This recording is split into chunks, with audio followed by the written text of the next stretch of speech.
তো সবার দেখেন ঢাকা সিটির ট্রাফিক ব্যবস্থা খুব খারাপ। এই যে দেখছেন যে মহাখালী টার্মিনাল, এই যে পুরা রাস্তা ব্লক এদিক দিয়ে, তারপর এদিক দিয়ে হচ্ছে এই যে বনানী, এদিক দিয়ে পুরা বন্ধ।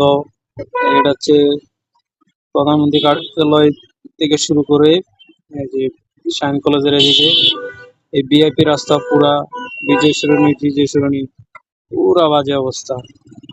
মানে এত জ্যাম লেগে গেছে। তো আপনার এই রোডে যারা, আমার মনে হয় ট্রাফিক ফল করেছে, নাহলে এরকম হবে কেন, তাই না? যাই হোক, সবাই একটু এই রুটটা একটু অ্যাভয়েড করে চলার চেষ্টা করবেন, অথবা সময় নিয়ে বের হবেন। এই হচ্ছে বিষয়। ভালো থাকবেন, সুস্থ থাকবেন।